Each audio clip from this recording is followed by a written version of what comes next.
நண்பர்கள் அனைவருக்கும் வணக்கம். இன்னைக்கு நம்ம இந்த வீடியோல முதலமைச்சர் திரு விஜய் அவர்களுடைய 5 முதல் கையெழுத்து என்ன அப்படிங்கிற தகவல் வெளியாகி இருக்கு. ஸோ அதை பத்தி தான் இப்ப நம்ம பார்க்க போறோம். வீடியோக்குள்ள போறதுக்கு முன்னாடி இதுவரைக்கும் நீங்க நம்ம சேனலை சப்ஸ்கிரைப் பண்ணலைன்னா உடனே சப்ஸ்கிரைப் பண்ணிருங்க. அப்படியே பக்கத்துல இருக்கக்கூடிய பெல் பட்டனையும் கிளிக் பண்ணிருங்க. அப்பதான் நாங்க போடக்கூடிய அனைத்து பயனுள்ள தகவல்களும் உங்களை கரெக்ட் டைம்க்கு ரீச் ஆகும். இப்ப வாங்க வீடியோக்குள்ள போலாம்.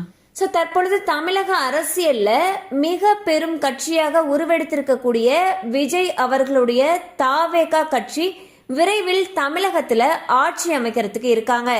இந்நிலையில் விஜய் அவர்களுடைய தாவேகா கட்சி அவங்களுடைய தேர்தல் அறிக்கையில பல்வேறு அறிவிப்புகளையும் சலுகைகளையும் வழங்குவோம் அப்படின்னு சொல்லி அறிவிச்சிருந்தாங்க.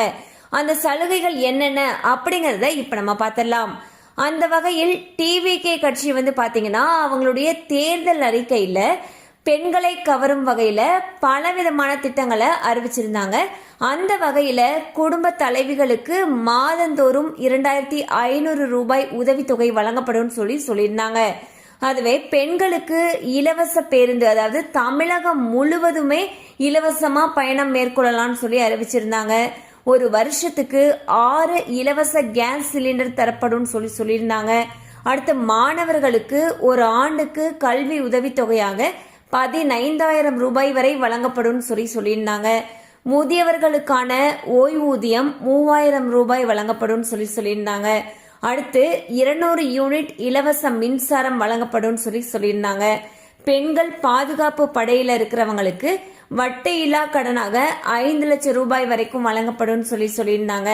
அடுத்து திருமண மற்றும் குழந்தை பிறப்பு உதவி, அதாவது திருமணத்துக்கு பாத்தீங்கன்னா 8 கிராம் தங்கம் மற்றும் பட்டு புடவையெல்லாம் வழங்கப்படும் சொல்லியிருந்தாங்க.